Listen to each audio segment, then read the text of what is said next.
Buenas noches con todos los participantes. Vamos a iniciar nuestra segunda reunión con respecto al curso de compatibilidad sanguínea en bancos de sangre de tipo 1.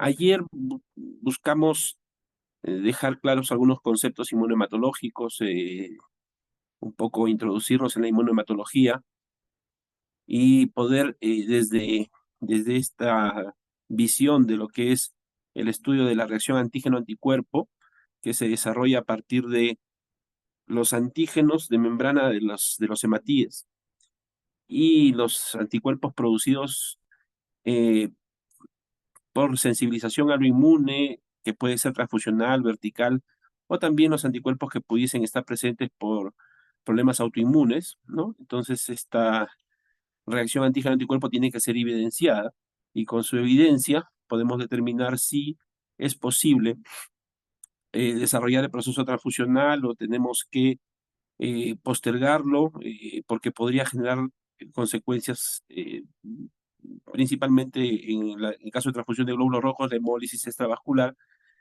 que complicaría más la situación o la condición del paciente, ¿no? Entonces, hemos visto también una serie de situaciones que corresponden a los fundamentos del desarrollo de estas reacciones antígeno-anticuerpo. Hoy vamos a trabajar un poco lo que es el grupo sanguíneo y la prueba cruzada, que son las pruebas que hacemos en los bancos de sangre de tipo 1 y que tenemos que desarrollar buscando que los criterios y fundamentos sean bien entendidos por el profesional responsable de la inmunohematología en los bancos de sangre 1. Si esto no es bien entendido, no va a ser correctamente interpretado. Y a veces tenemos sesgos técnicos por la experiencia, porque hemos desarrollado siempre los procedimientos de un modo, y estos sesgos técnicos podrían generar malas interpretaciones o malos resultados, ¿no? Y eso complicaría la situación del paciente. Es así que, si nosotros revisamos qué estudiamos en inmunohematología, vamos a ver que lo que estudiamos principalmente es aquellas condiciones de las células que se conocen como antígenos o grupos sanguíneos, que nos van a permitir transfundir un componente sanguíneo entre un donante a un receptor sin generar consecuencias, ¿no? Uno de los principales grupos sanguíneos y el principal sistema de grupos sanguíneos que tenemos es el grupo los grupos del sistema ABO, ¿no? El sistema ABO no es un grupo recientemente descubierto, se descubrió alrededor de 1900, cuando Lance Steiner hacía sus experimentos con respecto de las cosas o las preocupaciones que ocurrían cuando se transfundía en esas épocas. Cuando se transfundía en esas épocas era probable que el paciente no tuviese ninguna consecuencia negativa de la transfusión y más bien se recuperara, pero en muchos casos los pacientes hacían hemólisis, no era bien entendido este proceso en esas épocas. Sin embargo, se notaba que el paciente hacía una anemia más severa y se complicaba y podría morir.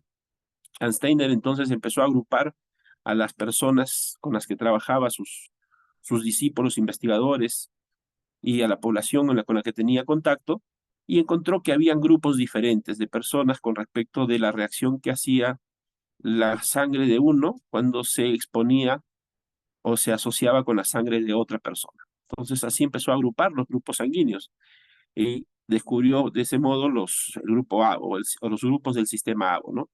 Este es uno de los primeros sistemas, o es el primer sistema descubierto, y hasta ahora es la base de los estudios pretransfusionales que hacemos en los bancos de sangre. Steiner estableció una clasificación de los grupos sanguíneos y descubrió que se transmitían según un modelo de herencia mendeliana, herencia genética. De modo que si una persona era del grupo O del grupo A, probablemente sus hijos tuviesen este mismo grupo, ¿no? O las variantes posibles de acuerdo a la condición de que si es homocigoto o heterocigoto ese padre o esa madre.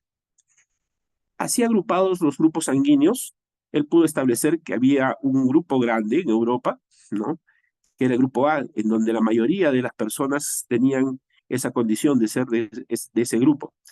Y encontró que un grupo más pequeño eran los del grupo B, y los que no reaccionaban ni con el A ni con el B, o reaccionaban más bien de forma indistinta con el A y con el B, los agrupó en el grupo O, ¿no?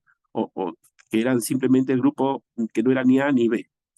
40 años más tarde, ya con los discípulos de la Steiner, se descubrió el grupo Rhesus, ¿no? La Steiner y Wiener, en 1940, descubrió el grupo RH. Lo que hizo fue seguir investigando la reactividad que ocurría cuando se unían o se mezclaba las sangres de diferentes personas y encontró que además del sistema ABO, de los grupos del sistema ABO, habían otros, ¿no? Dentro de ellos identificó al grupo RH.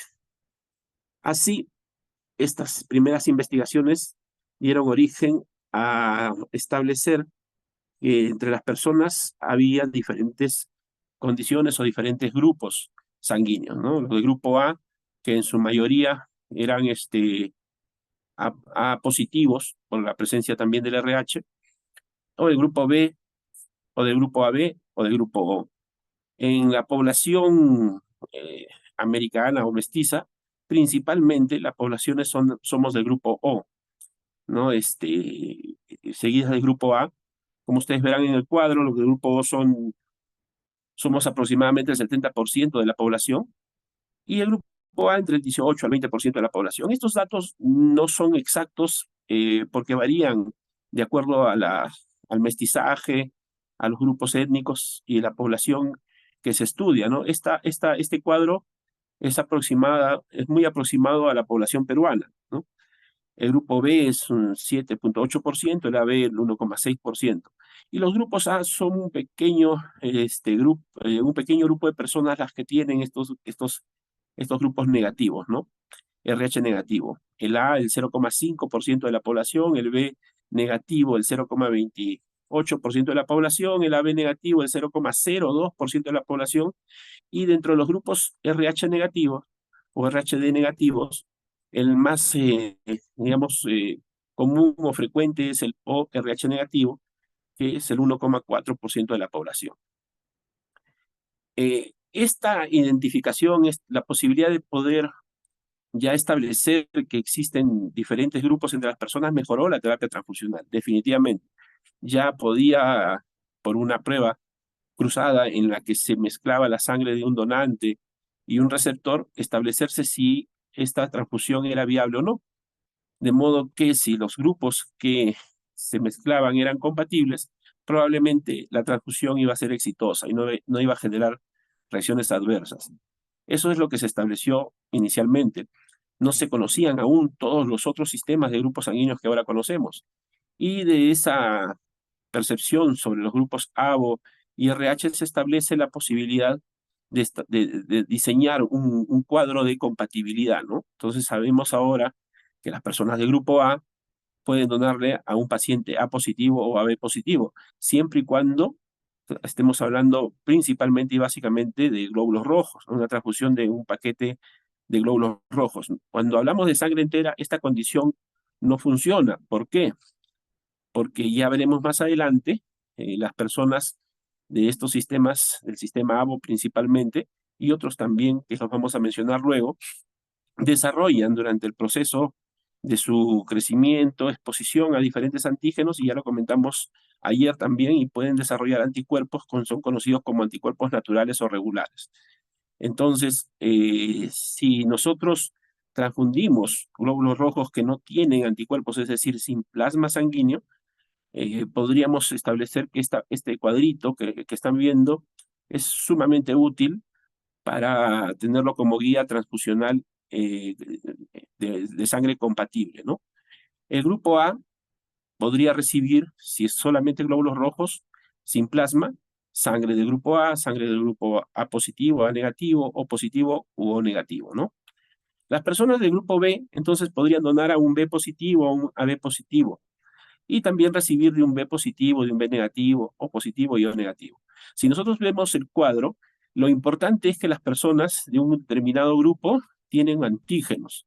Entonces, si los antígenos que tiene la persona son completos en el sistema, por ejemplo, una persona del grupo AB tiene tanto los antígenos del O, del A y del B, ¿no? Esta persona no puede desarrollar anticuerpos.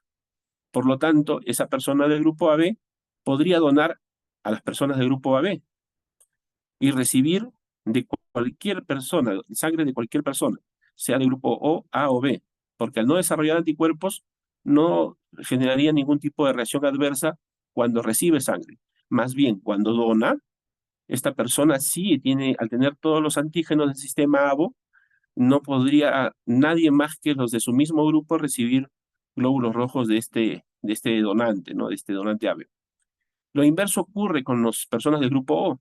Ellas podrían donarle a todos las personas indistintamente de su grupo, a la A, al O, al B, a la B, pero podrían recibir solamente del grupo O por lo mismo que hemos mencionado, ¿no? Al no tener ninguno de los antígenos o solamente poseer el antígeno H del sistema ABO y no tener los antígenos A ni B, entonces sus glóbulos rojos no tendrían cómo sensibilizar o posibilidad de generar reacción adversa en un receptor, por lo tanto puede donarle a ellos, pero cuando se trata de recibir sangre, las personas del grupo O tendrían la complicación de que han desarrollado ellas estos anticuerpos regulares o naturales, como les repito, de los que ya hemos conversado ayer, y al haber desarrollado esos anticuerpos no podrían recibir sangre de ningún otro donante que no sea también O, ¿no?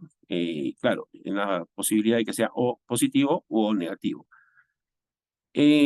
Cuando trabajamos la misma tabla en los sistemas, en las personas con RH negativo, nos damos cuenta que la variación también es menor, ¿no? Una persona A negativo, B negativo o AB negativo puede donarle a cualquier persona del mismo modo que si fuera A positivo, pero cuando se trata de recibir, allí solamente podría recibir sangre de los negativos, ¿no? En el sistema RH. Y en el sistema ABO usaríamos los mismos criterios que cuando son RH positivos, ¿no?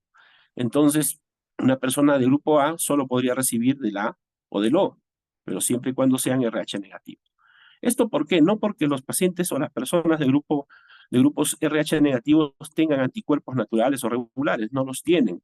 Para que ellos tengan anticuerpos tendrían que haberse sensibilizado de forma vertical, madre-niño, o de forma transfusional, ¿no? Sin embargo, lo que queremos evitar en una transfusión también es no solamente la reacción adversa, sino también es la posibilidad de sensibilizar al receptor. Este cuadrito entonces es útil, pero hay que saber interpretarlo, entenderlo, y hay que interpretarlo de forma efectiva solamente con las transfusiones de paquetes globulares, ¿no? O de glóbulos rojos, que no tengan plasma, porque en estos encontraríamos anticuerpos y esto complicaría y haría, digamos, más difícil evitar alguna reacción adversa. Esto es solamente un ejemplo de la cantidad de grupos sanguíneos que tenemos, o de los sistemas de grupos sanguíneos que tenemos por conocidos hoy. Los sistemas de grupos sanguíneos de importancia clínica son los que ustedes ven en la tablita, ¿no? El A o el RH, pero no solamente el RHD, también es importante el RHD, C, E, ¿no? El MNS, el Lewis, el KEL, el DAFI, el KITS, el Luteran, el Diego, ¿no? Y todos estos sistemas de grupos sanguíneos deben ser estudiados, y si no pueden ser estudiados por que la complejidad del centro asistencial en donde nos desarrollamos no tiene la posibilidad de que nosotros hagamos fenotipos en los pacientitos o en las unidades de sangre, entonces por lo menos debemos descartar la posibilidad de que haya anticuerpos en un receptor de gente que tenga algún antígeno complementario para ese anticuerpo en cualquiera de estos sistemas. Porque si hubiese esa posibilidad, es decir, de estos anticuerpos irregulares en el receptor, entonces la transfusión podría generar reacciones adversas. ¿Cómo descartamos la posibilidad de que esta reacción adversa ocurra? ¿No? La descartamos con dos pruebas. O haciendo, por un lado, el Kunz indirecto en el receptor y asegurándonos de que este sea negativo, quiere decir de que no tenga anticuerpos irregulares, y por otro lado, la prueba cruzada, ¿no? Si hacemos la prueba cruzada, nos aseguramos que para esa unidad en particular, ese paciente receptor no tiene anticuerpos complementarios. Es decir, no tiene anticuerpos irregulares para los antígenos presentes en la unidad que le vamos a transfundir, ¿no? Cuando estudiamos eso, estamos haciendo una prueba cruzada. Muy bien, entonces, A ver, ahí está la tecnología, ahí está. Entonces, estos antígenos o estas estructuras de membrana de los hematíes que nos acompañan por toda la vida y que tienen un origen genético, como ya vamos a ver, aparecen en nuestras células desde el momento en que nacemos, bien desarrolladas, en otros casos pobremente desarrolladas o parcialmente desarrolladas, y en otros casos poco desarrolladas al momento de nacer, pero conforme avance el tiempo de vida, ¿no? Vamos a ir madurando esta presentación antigénica, vamos a ir madurando a los glóbulos rojos y estos van a ir alcanzando la expresión completa de los antígenos que tienen genéticamente determinados, ¿no? Cuando nace una persona, cuando estamos frente a un recién nacido, ya tiene bien desarrollado ese recién nacido, los sistemas MNS, ¿no? El sistema RHD, está bien desarrollado el KEL, el DAF y el Diego. Sin embargo, parcialmente desarrollado aún el AVE, ¿no? El sistema ABO, no lo tiene bien desarrollado, el ABO, ¿no? Por lo tanto, podría haber alguna discrepancia cuando estudiamos a un recién nacido, en donde la expresión de A es tan débil, o como no se ha desarrollado de forma completa, todavía es sumamente débil y la técnica que usamos para su detección tiene poca sensibilidad, por ejemplo, una técnica en placa, y podría aparentar ese recién nacido ser un O cuando después al madurar, ¿no? sus grupos sanguíneos, al madurar esta condición, va a expresarse que es realmente del grupo A y no del grupo O, ¿no? Entonces, esta madurez parcial en un recién nacido a veces genera confusiones, ¿no? Y esto hay que estudiarlo de forma, digamos, más minuciosa. Cuando tenemos un recién nacido no podemos usar y no deberíamos usar nunca solo una técnica en placa. Sería preferible hacer una técnica en tubo para poder tener mayor sensibilidad al momento de hacer un grupo globular en un recién nacido, ¿no? No solamente con el ABO, sino con el Uteran, el BL, el P, ¿no? Y más aún si nos referimos a otros sistemas de grupos sanguíneos, ¿no? El EVIS, el Dumbrock, ¿no? Que son sistemas de grupos sanguíneos que están ausentes o muy poco desarrollados en los recién nacidos. Esto cobra importancia cuando nos enfrentamos a un estudio de, por ejemplo, de nitroblastosis fetal o, por ejemplo, de tipificación de los sistemas de grupos sanguíneos en un recién nacido. En los bancos de sangre 1, si bien no vamos a hacer el estudio del fenotipo, ¿no? Lo que vamos a hacer seguramente es el grupo sanguíneo ABO-RHD, ¿no? Tengamos en consideración que el RHD sí está maduro en el recién nacido, pero el ABO aún no ha llegado a su madurez completa en un recién nacido y su expresión es parcial, ¿no? Entonces siempre hacer una técnica en tubo. Ya veremos más adelante la utilidad de la técnica del tubo y la utilidad de la técnica en tubo para las pruebas globulares como para las pruebas inversas o séricas, ¿no? Que tendrían que hacerse siempre ambas para poder tipificar finalmente a un paciente en sus sistemas de grupos sanguíneos ABO. El sistema ABO, como les dije, y como ya habíamos conversado un poco ayer, tiene un origen genético común. Todos los sistemas de grupos sanguíneos tienen un origen genético común o los que producen las diferentes proteínas que después se van a encargar de conformar la expresión fenotípica o antigénica de este sistema o de los sistemas de grupos sanguíneos, eh, tienen una relación genética muy cercana, ¿no? Entonces, ya sabemos ahora que el sistema ABO está asociado al cromosoma 9, en la ICBT, que es la, la Asociación Europea o la Academia Europea de Bancos de Sangre, mencionan o califican a este grupo no como el sistema ABO, sino como el sistema 001, ¿no? Es un fenotipo muy frecuente, está presente algunos de los grupos sanguíneos de este fenotipo o de estos fenotipos siempre en las personas. Hay algunas variaciones por alteraciones étnicas particulares como en la población de Bombay, en donde no se expresa correctamente los precursores del antígeno H y por lo tanto tampoco es O, sino es Bombay, ¿no? Sin embargo, generalmente en todas las personas tenemos alguna expresión de este sistema, ¿no? Ya habíamos dicho hace un momento que su, frecuencia depende de algunas condiciones étnicas, ¿no? En las personas de raza blanca, digamos, ¿no?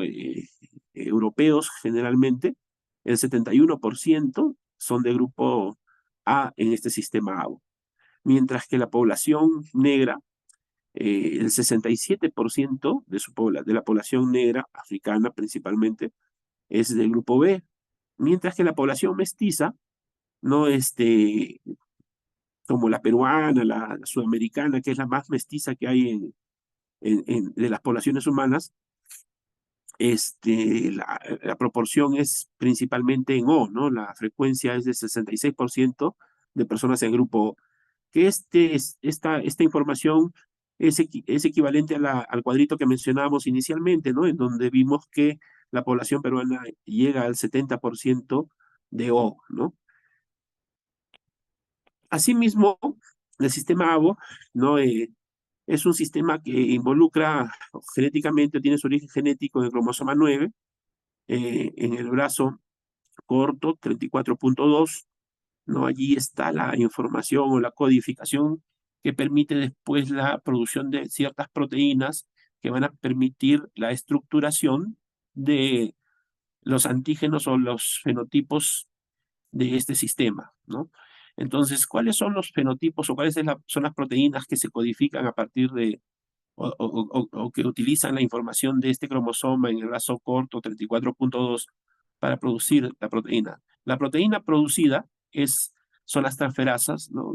La fucosiltransferasa, la N-acetiltransferasa, la D-galactosiltransferasa, y esas transferasas se encargan de capturar algunos carbohidratos y llevarlos a la membrana del hematíe para poder configurar el sistema ABO.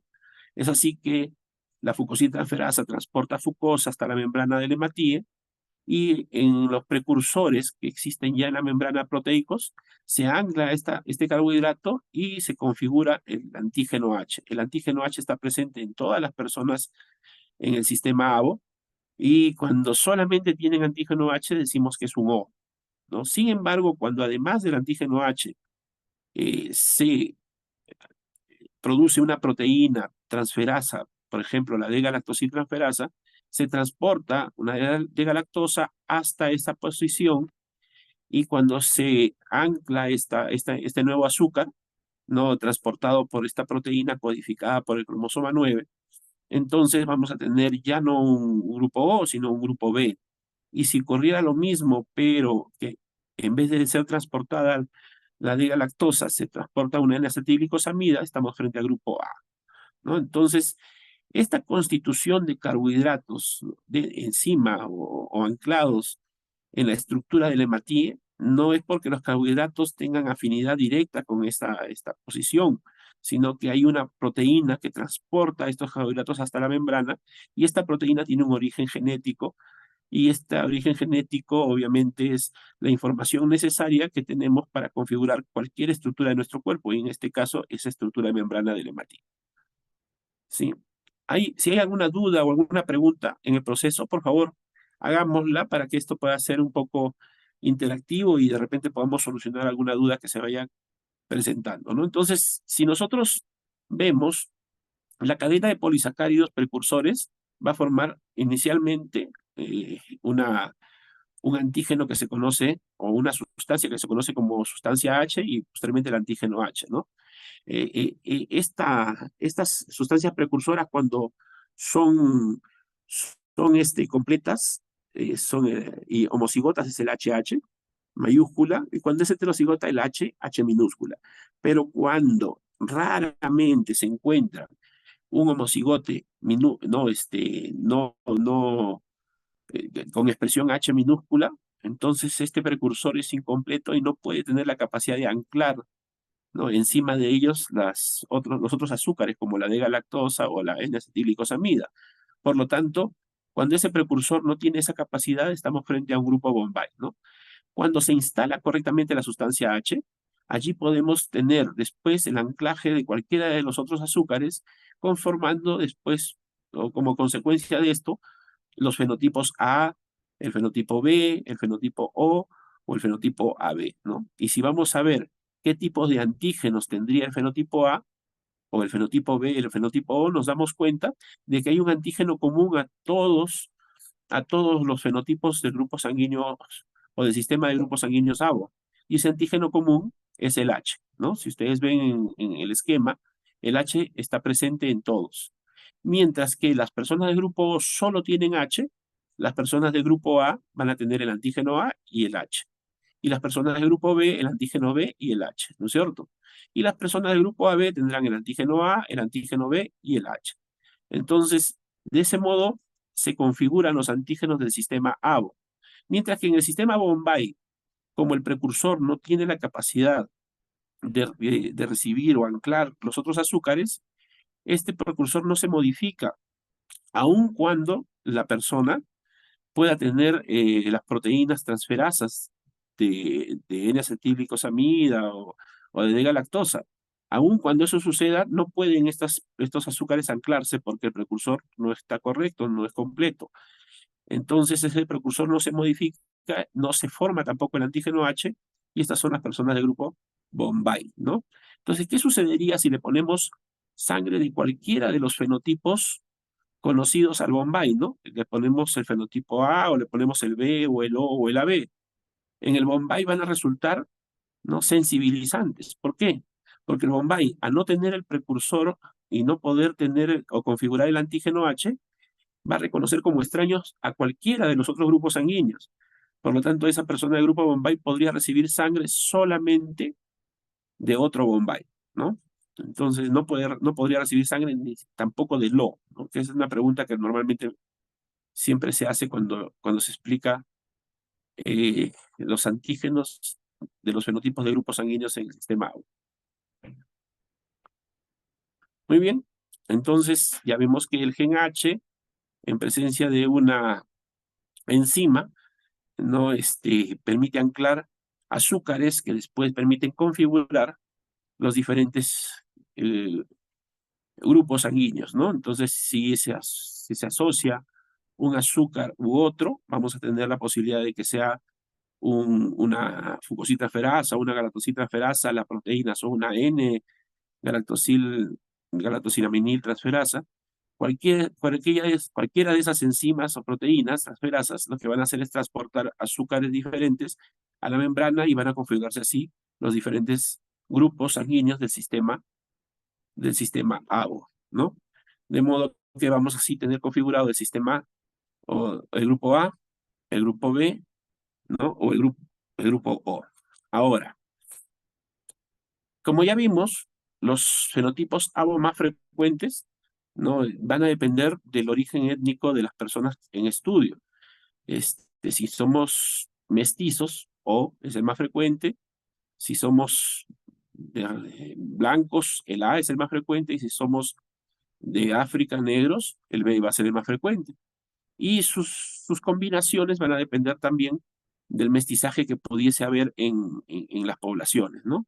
Pero en general, hay que también ver de que la posibilidad de tener grupos completos y con una expresión fuerte no es una posibilidad alta, pero también puede ocurrir de que la expresión del fenotipo sea débil. Entonces tenemos, además de los fenotipos A, B, O, ¿no?, o AB, vamos a tener la posibilidad de tener fenotipos débiles, ¿no? El A, por ejemplo, puede ser el A1, el A2, el B igual, el O, ¿no? Entonces tenemos dentro de los fenotipos que comúnmente expresan nuestros pacientes en la población peruana y a los que se van a enfrentar cualquiera de ustedes en los bancos de sangre de tipo 1, la posibilidad de tener expresiones fuertes y expresiones débiles de los diferentes grupos del sistema ABO, ¿no? Entonces, por eso, y por la frecuencia del A1 y el A2 en nuestras poblaciones, es que normalmente se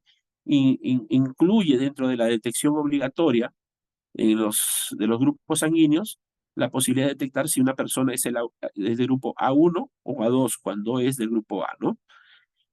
En el B también hay la posibilidad de que haya expresiones débiles. Sin embargo, no es tan frecuente esta posibilidad como en el A.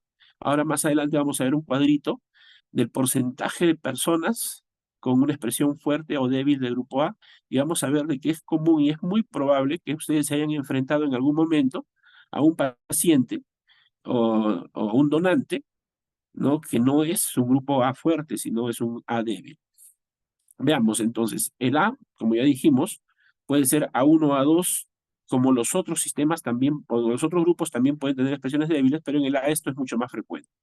Si es A1, ¿no? Los genotipos posibles es que sean A1, 0, A1, A1, o sea, un homocigote, A1, 0, pero también puede ser, perdón, un heterocigote A1-0, pero también podría ser un homocigote A1-A1 o un heterocigote A1-A2.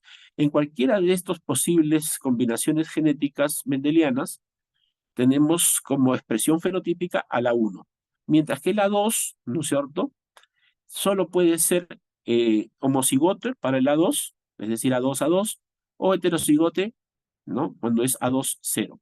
En este caso, la expresión también va a generar siempre un fenotipo de tipo A2.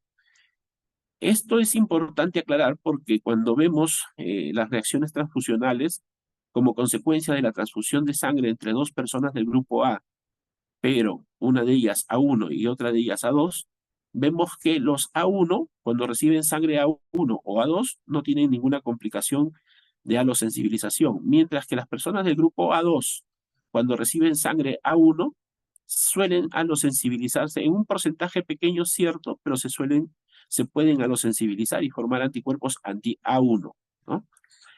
Los antígenos globulares presentes en los fenotipos A1 y A2 son ellos, el antígeno globular A1 y el antígeno globular A2. Mientras que los anticuerpos naturales que forman ambos es el anti-B. Entonces, de forma natural o regular, un A1 tiene anti-B y un A2 tiene anti-B. Pero cuando un paciente A2 recibe sangre A1, es probable que tenga un nuevo anticuerpo, además del anti-B, tenga anti-A1 por alosensibilización. Ya no sería un anticuerpo regular o natural, sino sería un anticuerpo irregular. ¿Ok? Ahora, el fenotipo B tiene como antígeno globular al B, y genotípicamente, por ley mendeliana, puede ser homocigoto, o sea, ser un bebé, o puede ser un heterocigoto, un B0, ¿no? En ambos casos, sea un bebé o un B0, ¿no?, la expresión fenotípica va a ser de B, ¿de acuerdo? Y el anticuerpo natural o regular que va a desarrollar la persona del grupo B es el anti-A, ¿sí? ¿Se podrá sensibilizar la persona del grupo B tanto con un A1 como siendo transfundido con un A2? Sí, con cualquiera de los dos se sensibiliza y desarrolla un anti-A, ¿no? El anticuerpo va a formarse de todas maneras si es que es alosensibilizado, pero de forma natural, el anticuerpo natural que tiene también es un anti-A.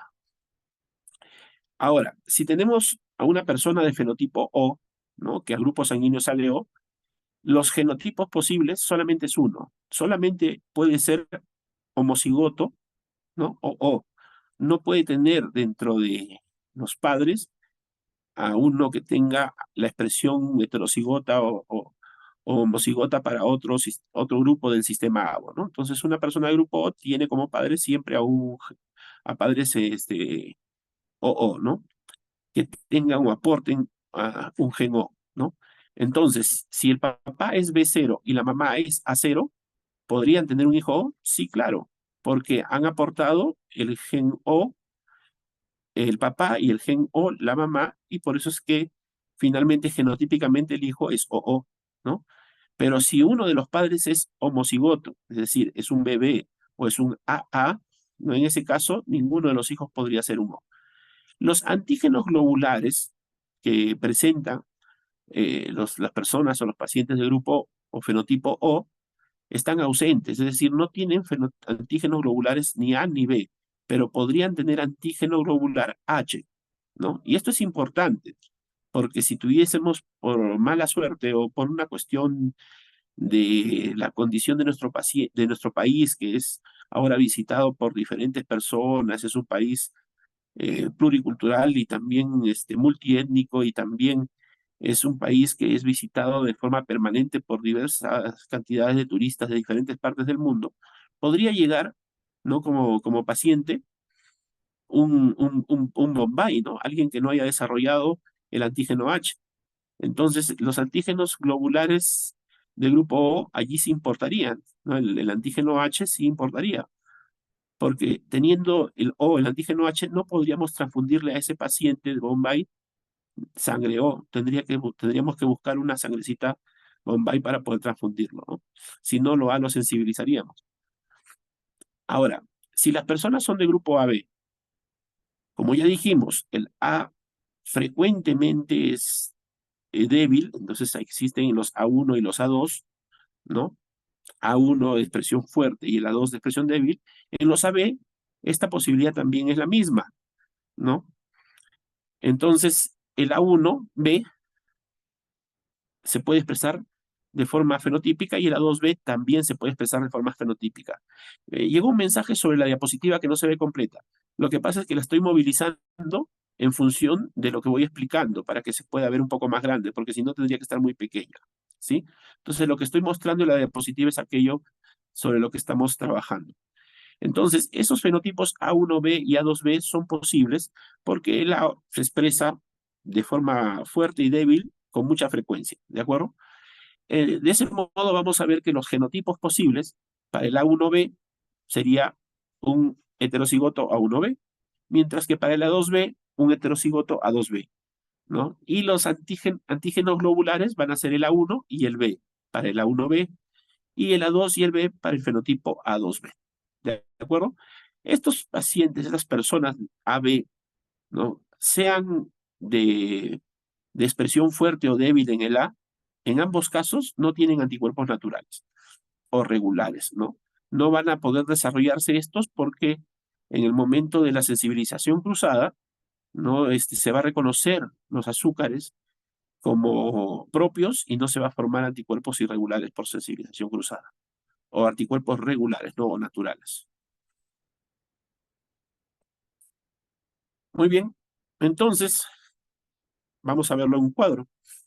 El fenotipo A1 y A2 decíamos que son bastante comunes y no sé si se acuerdan del cuadro, de uno de los cuadros que pusimos, las personas del grupo A en nuestro país son aproximadamente el 17-18%, ¿no es cierto? De esta población total que es del grupo A, de esta población total, el 80% son A1 y el 20% A2. ¿Ok?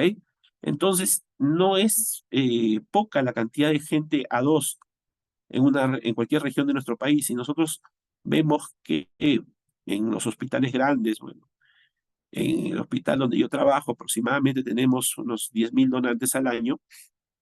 Y si lo comparamos con la cantidad de donantes de un hospital de Lima, probablemente tengamos muy pocos, ¿no? Porque ya superan esa cantidad ampliamente.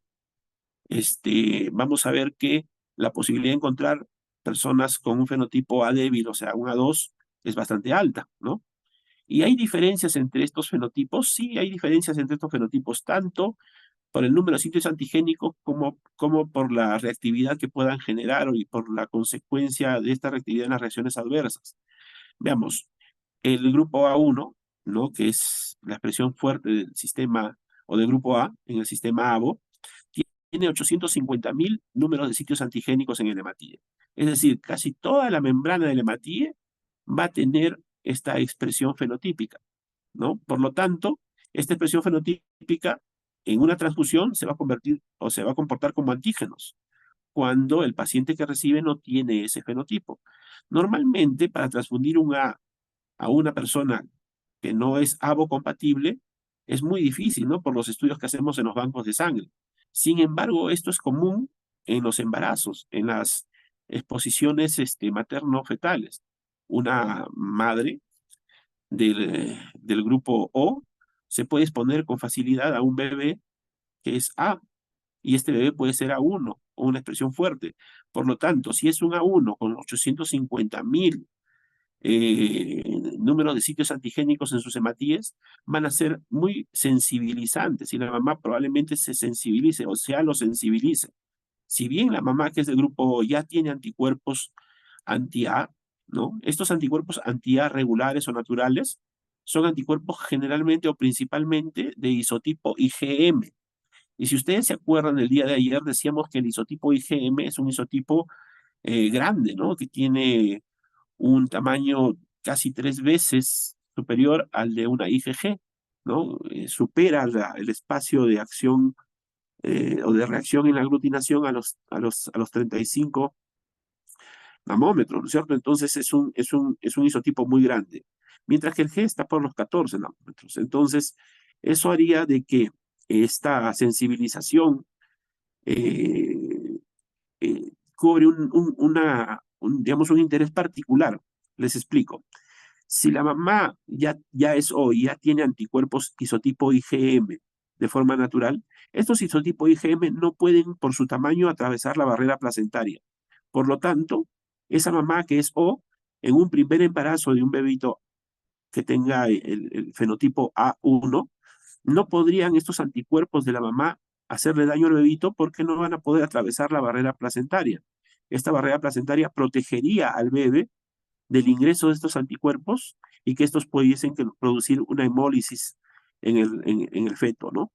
Entonces, sin embargo, si el bebé es A1 y en el primer parto se expone la madre a los antígenos A de este recién nacido, en el primer parto, ¿no? Ella va a formar ya no anticuerpos isotipo IgM para el A, sino isotipos calientes, ¿no? Los IgGs. Y estos IgGs sí pueden atravesar barrera placentaria. Por lo tanto, en un segundo embarazo, la posibilidad de una eritroblastosis materno-fetal eh, por anticuerpos anti-A, aloinmunes, es decir, de isotipo IgG, es mayor y la posibilidad de hemólisis aumenta, ¿no? En el recién nacido después de este primer embarazo en donde se sensibiliza a la madre. Entonces, la cantidad de sitios antigénicos cobra importancia cuando nos enfrentamos a este tipo de procesos, ¿no? Igual, número de sitios antigénicos no tiene ningún otro subgrupo del sistema ABO, ¿no? Por ejemplo, el A2, que es el otro más frecuente, es un débil o un ligeramente débil, tiene solo 240.000 números de sitios antigénicos en el hematíe. Y eso no, también es inmunológicamente importante, pero no es tan sensibilizante como los 850.000 sitios antigénicos que tiene la 1, ¿no? Entonces, la persona de grupo A1, de forma natural, va a tener anti-B, ¿de acuerdo? Una persona que tiene el fenotipo A1 de forma natural va a tener el anti-B, mientras que las personas del grupo A2 desarrollan el anti-B también, ¿no? Y la literatura a veces se contradice, ¿no? Las personas del grupo 2 en algunas literaturas mencionan que solo tienen el anti-B. Sin embargo, en otros estudios y otras literaturas dicen que puede tener también anticuerpos anti-A1 de forma natural o regular, pero en una proporción muy pequeña, ¿no? 3% de anticuerpos anti-A1, ¿no? Entonces es una proporción pequeña, ¿no? Pero si hay una alosensibilización, sí pueden desarrollar los A2 anticuerpos anti-A1. ¿No? Otros subgrupos también importantes en el grupo A, bueno, el otro grupo o subgrupo importante en el grupo A es el A3, ¿no? Uno de cada 1.000 personas del grupo A en el sistema ABO, uno de cada 1.000 personas del grupo A puede tener un A3. Y si nosotros, por ejemplo, en el banco de sangre que les menciono donde yo trabajo, tenemos aproximadamente 10.000 donantes en el año, entonces podríamos tener varios donantes A3, ¿no? Que en las técnicas de grupos sanguíneos salen negativas en los grupos globulares, ¿no? La posibilidad de reactividad solo es bien evidenciada al microscopio, ¿no? Cuando se hacen las técnicas en tubo, probablemente salga negativo, y si le hacemos las técnicas en placa, definitivamente va a ser negativo. Y cuando hacemos alguna otra técnica con un poco más de sensibilidad, sale una reactividad pequeña, de una cruz o de 2 cruces, ¿no? Si usamos, por ejemplo, el gel, ¿no? Si nosotros observáramos al microscopio la aglutinación o el aglutinado que se forma en las personas del grupo A3, vamos a ver algo similar a lo de la imagen, ¿no? Si ustedes ven la imagen, ¿no? Algunos agregados, algunos conglomerados, ¿no? Y a esto se llama doble población, ¿no? una población de glóbulos rojos sueltas o libres y otra pequeña población de glóbulos rojos agregada. Entonces hay una doble población. Por un lado están los hematíes agregados y por otro lado los hematíes libres. Entonces, así se observaría, ¿no? Es importante identificar, sin embargo, el grupo A3, porque siendo A3, transfusionalmente, no se comporta como O, porque si recibe sangre A, tampoco le formaría anticuerpos contra el A, ¿no? Aunque eso podría ser discutible, porque de igual forma que el A2, de repente se puede alosensibilizar contra un A1. En el grupo A también existen otros subgrupos que transfusionalmente son, digamos, no son tan importantes porque no se expresan con frecuencia, por un lado, y por otro lado porque lo que hacemos en los bancos de sangre es que transfusionalmente se comportan como un O, es decir, como si no tuviesen el antígeno, aunque lo tienen de forma muy débil, ¿no? Son los antígenos AX, AM, AN, AL, afín. Estos no pueden ser estudiados por técnicas de aglutinación. Habría que utilizar otras tecnologías mucho más sensibles que la aglutinación, como test moleculares, para poder identificar estos otros subgrupos del sistema ABO, ¿no? Pero estos subgrupos producen algo interesante. Las personas que tienen estos subgrupos del sistema ABO, estos subgrupos de A en el sistema ABO, cuando tienen alguno de estos subgrupos, no desarrollan anticuerpos regulares anti-B, ¿sí? Entonces, perdón, no desarrollan anticuerpos irregulares anti-A. Entonces, siendo aparentemente O por las pruebas, cuando les hacemos el grupo inverso sérico, aparentemente son A. Y entonces hay una discrepancia entre el A sérico y el A globular, ¿no? Y esas discrepancias son las que llevan después a generar estudios posteriores, como los moleculares que yo les mencionaba, en donde se identifica pues que sí, son A, pero de expresiones muy débiles, ¿no? AX, AM, AN, por ejemplo. En el sistema ABO, no solamente el A se expresa de forma fuerte y débil, también el B, ¿no? En el B tenemos la posibilidad de grupos mucho menos frecuentes que en el A, ¿no? Pero que también se pueden expresar como el B3, el BX, el BM, el BL. Estos grupos débiles del B también son muy difíciles de identificar por técnicas de aglutinación. Entonces su estudio se hace molecular, pero también genera discrepancias en el estudio globular y sérico, que son las que llevan después a ampliar los estudios. Muy bien. Así, entonces, tenemos los fenotipos y la aglutinabilidad que pueden generar. Esta aglutinabilidad es importante porque la mayoría de nuestros bancos de sangre trabaja con técnicas de aglutinación, ¿no? Sobre todo en los bancos de sangre 1. La técnica de aglutinación es la única utilizada en inmunohematología. Esta puede ser por diversas plataformas tecnológicas, puede ser en placa, en tubo, en gel, ¿no? Pero sigue siendo aglutinación. Entonces, y cobra más importancia aún conocer qué tan aglutinable es un fenotipo débil cuando trabajamos en bancos de sangre 1, en donde normalmente las técnicas que se utilizan son la placa y el tubo, nada más, ¿no? Entonces, veamos. Todos los A1 aglutinan en el 100% de los casos, ¿de acuerdo? Mientras que la 2 tiene una aglutinabilidad del 96%, más menos 2. El A3 del 63% más menos 10, ¿no? El AN del 10 más menos 5. Sin embargo, en la práctica, la aglutinación del AN para abajo no es evidenciable, ¿no? Pero sí genera discrepancia en los sistemas de grupos sanguíneos, perdón, en las pruebas globulares y séricas, y por eso es que se estudia por otras técnicas, ¿no? Ya habíamos mencionado los números de sitios antigénicos, y es lo que hace que su aglutinabilidad también varíe, ¿no? Entonces, los subgrupos del A, el A1 y el 2 y el A2 muestran polimorfismo. Esto se evidencia porque el A2 desarrolla anticuerpos anti-A1 en una halosensibilización.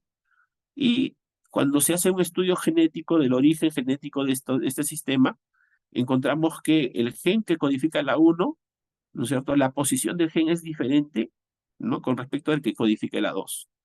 Los genes productores de la transferasa N-acetilgalactosaminiltransferasa son para el A1 y para el A2 no solamente diferentes cuantitativamente, sino cualitativamente, es decir, en la conformación de esa proteína también son diferentes.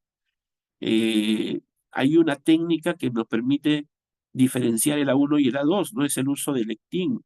En los bancos de sangre deberíamos utilizar el lectín, que no es un anticuerpo, es un aglutinógeno vegetal, que nos permite diferenciar el A1 y el A2, porque las personas del grupo A, ¿no? Con el antisuero anti-A, eh, no reaccionan con este aglutinógeno, con el lectín, cuando son A2, pero sí reaccionan con el aglutinógeno, el lectín, cuando son A1. Por lo tanto, así podemos discriminar entre estos dos, ¿no? Entre el A1 y el A2, ¿no? Entonces, los individuos del grupo A2 pueden producir anti-A1, ya lo hemos mencionado, y estas son algunas precisiones, ¿no? Y los anticuerpos naturales en el A2 pueden ser hasta el 3, hasta el 4% presentes en estas personas, ¿no? 3 a 4% de las personas del grupo A2 podrían desarrollar anticuerpos naturales anti-A1, ¿no? Sean estas personas A2 o A2B. Cuando son A2B, el porcentaje de personas que desarrollan estos anticuerpos naturales aumenta incluso hasta el 25%. Muy bien. En el sistema ABO, ¿no? Los recién nacidos, y estas son otras precisiones, los recién nacidos dijimos que desarrollan una madurez parcial en el fenotipo ABO, ¿se acuerdan? En un cuadro ya anterior que hemos revisado. Sin embargo, los anticuerpos naturales o regulares no están presentes nunca en los recién nacidos, ¿no? Estos recién nacidos tienen que madurar su sistema inmune para poder desarrollar anticuerpos, y esto se desarrolla a partir, en algunas literaturas hablan de a partir del tercer mes, otras entre el cuarto y el sexto mes. Entonces, la experiencia clínica que tenemos, los recién nacidos empiezan a tener pruebas séricas ya aglutinantes a partir del cuarto o quinto mes, ¿no? Entonces, los recién nacidos no tienen anticuerpos porque no pueden producirlos porque su sistema inmune está inmaduro y tampoco desarrollan anticuerpos naturales o regulares por lo mismo, ¿no? Porque el sistema inmune lo tienen inmaduro. Meses después, a partir del cuarto y quinto mes, recién empiezan a desarrollar estos anticuerpos. La literatura no define bien cuál es el origen inmunológico o la sensibilización que promueve el desarrollo de estos anticuerpos naturales o regulares, ¿no? Sin embargo, sí hay estudios que mencionan que la Escherichia coli, por ejemplo, tiene azúcares muy parecidos a los del grupo sanguíneo B, o sea, tiene de galactosas en su membrana, y por lo tanto a las personas que no son de este grupo las puede sensibilizar para que desarrollen un anticuerpo contra este azúcar, que va a reaccionar de forma cruzada también con los glóbulos rojos. Entonces, los anticuerpos naturales de isotipo IgM anti de galactosa no son promovidos por una alosensibilización, sino por una reacción cruzada, ¿no? Por la sensibilización contra la E. coli, que coloniza el sistema digestivo de las personas y que al encontrar la madurez suficiente del recién nacido a partir del cuarto o quinto mes, ya puede empezar a desarrollar anticuerpos contra estos azúcares, ¿no? Y algo similar debe ocurrir con el grupo sanguíneo A, ¿no? Con respecto de sus anticuerpos regulares o naturales, ¿no? También hay una reactividad cruzada que permite que a partir del cuarto o quinto mes desarrollen las personas estos anticuerpos de forma regular, ¿no?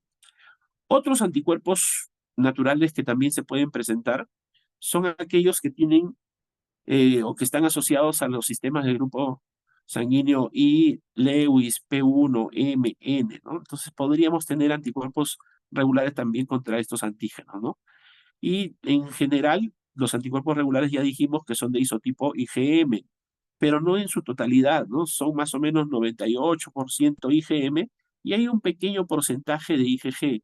Por eso es que, aun cuando en un primer embarazo no haya incompatibilidad materno-fetal y se supone que en ese primer embarazo, no habiendo alosensibilización previa, o sea, un aborto anterior o una transfusión previa que haya tenido esa gestante, aún en el primer embarazo podría haber una eritroplastosis leve, una hemólisis, ¿no?, del recién nacido leve, promovida por aquel pequeño porcentaje de IgGs que de forma regular tienen las personas, o tienen las madres en este caso, ¿no? Pero no son de significancia clínica, que se solucionan solo con terapia de luz, ¿no? Para transformar la biliverdina en lumiverdina y pueda ser de este modo desintoxicado el pacientito, ¿no? El que hace una ligera ictericia, ¿no? Del recién nacido. Entonces, siendo de IgM principalmente, no son muy importantes clínicamente, ¿no? Y su acción generalmente es fría, ¿no? Por debajo de los 37 grados, no llega a los 36 grados. Entonces, no son de mucha importancia clínica los anticuerpos naturales, ni para el sistema ABO ni para los otros sistemas, ¿no? Ahora, hay un término que se utiliza y que es importante tenerlo en consideración siempre, que es la discrepancia de grupos ABO. Para entender la importancia de la discrepancia de grupos ABO, tenemos que considerar que los laboratorios de banco de sangre o los bancos de sangre de tipo 1 y 2, todos debemos hacer grupos globulares y grupos séricos. No podemos hacer solamente grupos globulares y no podemos hacer solo grupos globulares en placas. Tenemos que hacerlos por lo menos en tubo, ¿no? Esta debe ser una costumbre que se debe adoptar siempre, porque la sensibilidad del tubo es mucho mayor que la de la placa y ya vimos que existen grupos débiles que en una placa excavada no vamos a poder identificar. Definitivamente van a salir como si fueran O, ¿no? Y por otro lado, si no hacemos la prueba sérica, entonces no vamos a poder encontrar aquellos grupos débiles que tampoco pueden ser detectados por la sensibilidad del tubo, ¿no? Entonces, y hay otros elementos más que pueden interferir en las reacciones globulares, que podríamos solo detectarlas si hacemos ambas pruebas, la prueba globular y la prueba sérica o inversa. Cuando hacemos una prueba globular y una prueba sérica, podemos tener mayor confianza en el reporte del grupo de la tipificación de grupo sanguíneo ABO, ¿no? Sin embargo, cuando no existe coherencia o concordancia entre ambos grupos sanguíneos, estamos frente a lo que se conoce como discrepancia de grupos ABO, ¿no? Y esto podría ser debido a errores técnicos, a alguna condición en historia clínica importante, en algún momento, por ejemplo, con los pacientes con sepsis que están hospitalizados largamente en cuidados intensivos y que reciben diferentes esquemas terapéuticos con antibióticos, las bacterias suelen hacer como mecanismo de resistencia una desacetilación de los medicamentos para evitar de que estos funcionen químicamente. Entonces, si son bacterias desacetilantes, ¿no? Una transfusión o un grupo sanguíneo que le hagamos, y si inicialmente era A, después de desarrollar esta capacidad de esas bacterias de desacetilar a los medicamentos, también se pueden desacetilar las membranas de los hematíes.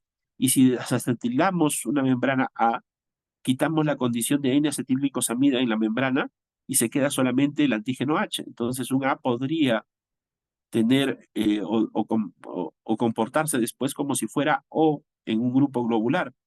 Pero si le hacemos la prueba sérica o inversa, nos vamos a encontrar de que no es O, pues es un A, ¿no? Y entonces, si revisamos la historia clínica del paciente, podríamos llegar a la conclusión de que es un A, ¿no? Que ha modificado la expresión en la aglutinación porque las bacterias desacetilantes probablemente estén desacetilando esos hematíes y por eso es que se comportan como A, como O. Yo no he visto en particular que se conviertan en un O completo, pero sí que hacen doble población. Estos pacientitos inicialmente o en estudios previos eran A y después en estas sepsis prolongadas, cuando los estudiamos, hacen una especie de doble población. Algunos hematíes sueltos y otros que sí aglutinan, ¿no? Doble población, sin haber recibido terapia transfusional previa, ¿no? Entonces, esto puede ocurrir y no nos daríamos cuenta probablemente si no hacemos la prueba globular y la prueba sérica, ¿no? Eh, es importante también, cuando analizamos una discrepancia, ver la lógica inmunológica, ¿no? La edad y la condición clínica y la enfermedad del paciente, para poder determinar la tipificación ABO del mismo, ¿no? Tomar el tiempo para revisar todas las posibilidades y determinar finalmente si esta discrepancia es sérica o globular, ¿no? Ustedes ven acá, en esta diapositiva, tenemos los tubitos a los que les hemos agregado glóbulos rojos al 5%, ¿no? Una dilución de glóbulos rojos al 5%, y luego les hemos agregado 100 microlitros o 2 gotas de antisuero, ¿no? Así hacemos los grupos globulares, ¿verdad? Luego los llevamos a centrifugar por 15 segundos y observamos el aglutinado, ¿no? A la lectura. La posibilidad de la presencia o ausencia del aglutinado nos permite decir si es A o B. O de repente O, si no aglutina ni con el A ni con el B, ¿no es cierto? En este caso, aglutina con el A1, con el A2, porque se ha hecho también con el lectín, y aglutina con el B, no aglutina con el B, perdón, y con el D sí, ¿no es cierto? Entonces podemos definir que es un A, ¿no es cierto? Es un A1. ¿Por qué? Porque aglutina fuerte con el lectín también. Sin embargo, si hacemos esa misma prueba, como vemos acá en la lámina o en placa, probablemente digamos, la expresión fuerte pueda ser bien identificada. Sin embargo, por la sensibilidad del método, si tuviéramos expresiones débiles, probablemente no las podríamos detectar. Entonces es importante mejorar o utilizar cada vez más una técnica más sensible. Si tenemos a disposición en nuestro laboratorio de banco de sangre los tubos, ¿no? Entonces hagamos pruebas en tubo, que es lo mínimo que debemos hacer en un banco de sangre 1. Y si tenemos a disposición las tarjetas de gel, hagamos pruebas más sensibles, utilicemos el gel. Y de acuerdo a la tecnología con la que dispongamos, tratemos de utilizar siempre la tecnología que nos permita mayor sensibilidad en la detección para poder tipificar mejor a nuestros pacientitos. ¿De acuerdo? A ver, algunas diapositivas sobre casos clínicos, ¿no? Este paciente tiene anti-A y anti-B, ¿no es cierto? Estos anticuerpos anti-A, anti-B y anti-AB, ¿no? ¿Son significantes clínicamente? ¿No? ¿Pueden participar en la enfermedad hemolítica de recién nacido? Sí, ¿no? Siempre y cuando el isotipo del anticuerpo sea isotipo G, ¿no? Si es isotipo M, es decir, no es producto de una alosensibilización, sino es producto de la sensibilización natural o son anticuerpos regulares, van a ser isotipo M. Probablemente esos no sean importantes clínicamente.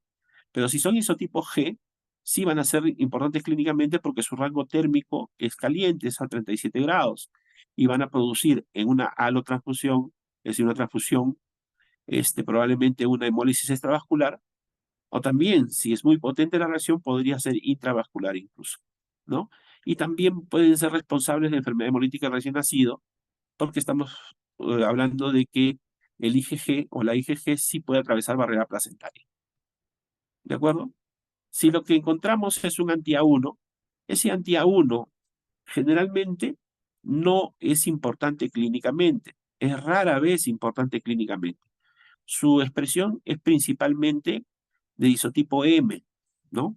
Sin embargo, hay una pequeña proporción de anticuerpos de isotipo G y algunos de los anticuerpos M amplían su rango térmico y actúan por sobre los 36 grados, ¿no? Y cuando sucede esto es que pueden cobrar importancia clínica, ¿no? Es raro que encontremos un anti-A1, digamos, como protagonista de una hemólisis intravascular.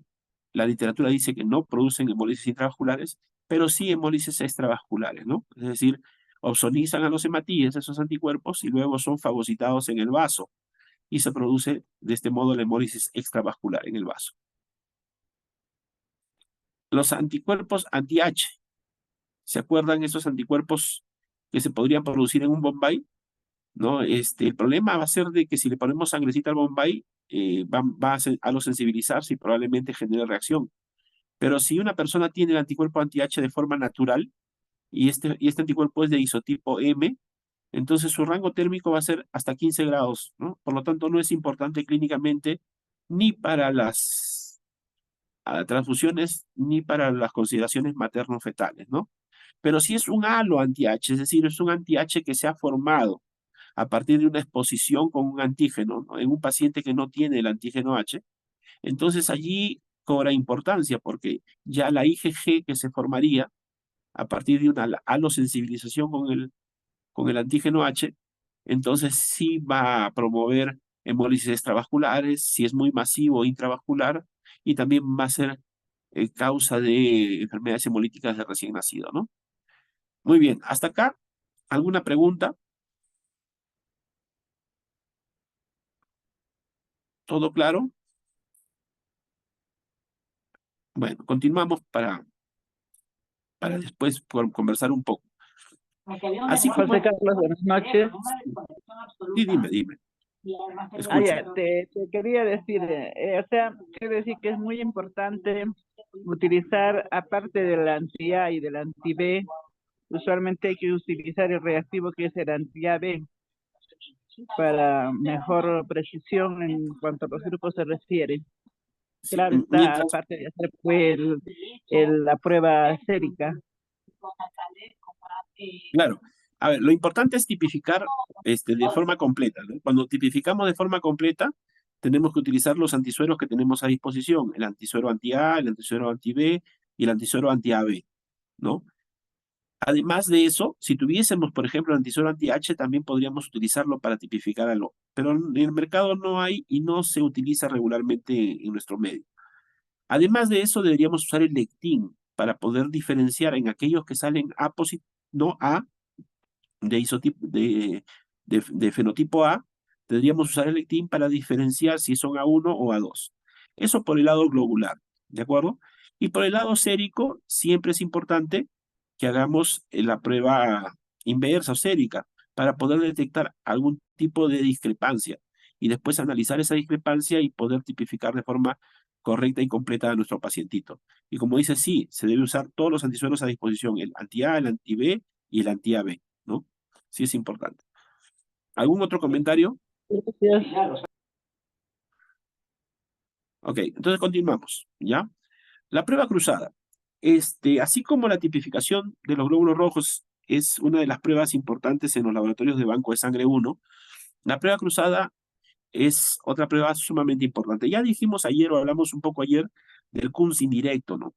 El Kunz indirecto es cuando nosotros buscamos o rastreamos la presencia de anticuerpos irregulares, o sea, anticuerpos que se han producido a partir de una alosensibilización transfusional o vertical, madre-niño, ¿no? Y que también van a salir positivos en la presencia de autoanticuerpos, obviamente. Pero el autoanticuerpo no solo sale positivo en el indirecto, sino también en el directo. Entonces, el CUS directo positivo y la presencia de anticuerpos en el suero o plasma del paciente ya nos habla de un problema autoinmune. Pero cuando el CUS directo sale negativo y el CUS indirecto sale positivo, estamos hablando de anticuerpos irregulares productos de una alosensibilización, ¿no? Esta prueba de Kunz indirecto es una prueba complementaria que está en discusión si debe hacerlo o no un banco de sangre 1, ¿no? El banco de sangre 1 debe hacer de todas maneras una prueba cruzada, ¿no? El rastreo de anticuerpos es responsabilidad de los bancos de sangre 2. Sin embargo, si en el banco de sangre 1 quieren inicialmente buscar la posibilidad de sensibilización, alosensibilización, o también de un problema autoinmune, pueden hacer con total facilidad, porque tendrían los medios y los reactivos y los insumos para eso, un CUS directo y un CUS indirecto que deben ser correctamente interpretados, ¿no? Por eso es que lo que vamos a desarrollar ahora es la prueba cruzada en tubo, que es una prueba sí obligatoria antes de liberar un componente sanguíneo, ¿no? Un paquete globular. Es una prueba pretransfusional obligatoria. Veamos, ¿cómo se desarrolla? Ya ayer hemos conversado un poco de los fundamentos, ¿no? Es importante cuando vamos a hacer una prueba, una prueba cruzada, que utilicemos primero la visualización como un sistema de control de calidad físico de los insumos que vamos a usar. Hay que revisar bien que el paquete globular que vamos a usar tenga las condiciones que nos permitan tranquilidad, la tranquilidad para poder liberarlo, ¿no? Es decir, si vemos que el paquete globular está embolizando o es muy antiguo, es decir, ya ha pasado más de 20 días desde su extracción, o ha sido liberado previamente y ha sido devuelto al almacén porque no fue usado, ¿no? Entonces, este paquete globular deberíamos estudiarlo primero para ver si tiene hemólisis, ¿no? Homogenizamos un poco el paquete globular, sacamos por la tubuladura una pequeña cantidad de sangre ¿no? del contenido del paquete globular y lo centrifugamos, ¿no? Si queremos le podemos agregar un poquito de solución salina, aunque eso no sería necesario, y lo centrifugamos. Y vemos el sobrenadante. Y si el sobrenadante está con este, un rosa brillante, entonces sabemos que es hemoglobina, ¿no? Libre. Y esa hemoglobina libre es tóxica, entonces ya no podemos usar ese paquete globular, ¿no? El color que debe tener debe ser menor a 2 gramos de hemoglobina libre, ¿no? Si tenemos la oportunidad de medirlo, fabuloso, ¿no? Pero también hay un sistema de comparación colorimétrica, ¿no? Que podemos descargar del Google, ¿no? Y observar cuál es el color que tiene un plasma con menos o con más de 2 gramos de hemoglobina libre. Y si el colorcito del plasma o del sobrenadante ya tiene ese color, ¿no? Igual o mayor a de 2 gramos, entonces deberíamos eliminar ese componente sanguíneo, ya no usarlo, porque la hemólisis que se ha producido va a afectar a nuestro paciente. Una vez que hemos verificado que esa condición no se presenta, es un paquete globular relativamente nuevo, ¿no? Se ha extraído hace menos de 20 días, tiene 5 días de extracción, es un paquete en perfectas condiciones, no tiene ningún deterioro, al examen visual no presenta un cambio de coloración, tampoco tiene coágulos, está perfecto ese componente sanguíneo para ser trabajado, ¿no es cierto? Entonces, una vez que ya tenemos esta constatación y de los otros elementos de control, por ejemplo, la presencia de la etiqueta completa, la presencia del sello de calidad, entonces ese paquete globular lo vamos a trabajar en nuestra prueba cruzada. Por otro lado, debemos revisar también nuestros reactivos. En este caso, lo que vamos a utilizar son, en la prueba cruzada, ¿no? Para la prueba de tubo vamos a utilizar solución salina fisiológica, vamos a utilizar albúmina bovina y vamos a utilizar suerito de Kunz. Ya hemos conversado en otro curso, ¿no? No en este, pero anteriormente hemos revisado también el tema del control de calidad de los reactivos. No podríamos utilizar esto como pretexto para volver a reunirnos en un próximo evento y hablar específicamente del control de calidad que se tiene que hacer en los bancos de sangre 1, Cargo ¿no? esta ropa. A ver, apaguen sus micrófonos, por favor. Entonces, entonces, hay que verificar que estos reactivos estén funcionando bien y para eso se hace un control de calidad, ¿no? Se aplica un sistema de control de calidad en los reactivos. Que eso debe hacerse, digamos, de forma regular, según un cronograma y con un responsable de calidad. Y también una verificación visual que tenemos que hacer es sobre todo en nuestra solución salina. Tenemos que observar que en la solución salina que vamos a usar no se haya contaminado. Si presenta la solución salina algún tipo digamos, elemento que genere turbidez, ¿no? Está turbia o de repente hay un moho, ¿no? En algunos casos yo he visto soluciones salinas con hongos, ¿no? Que se siguen utilizando. Entonces, esta solución salina tiene que ser descartada y renovada, ¿no? Entonces, hay que tratar de verificar primero las condiciones de nuestros paquetes globulares y también de los insumos que vamos a utilizar en el proceso. Eso primero. Segundo, una vez que hemos verificado esas condiciones, vamos a hacer una dilución al 5% de los glóbulos rojos en solución salina. ¿De acuerdo? Hacemos la dilución de los glóbulos rojos en solución salina y así tenemos el primer paso de nuestro proceso de prueba cruzada, ¿no? Luego, ¿no? De haber hecho la dilución, vamos a verificar que la muestra del pacientito también sea una muestra que cumpla los requisitos para poder ser estudiada. Esa muestra tiene que tener primero un tiempo de extracción menor a 3 días, ¿no?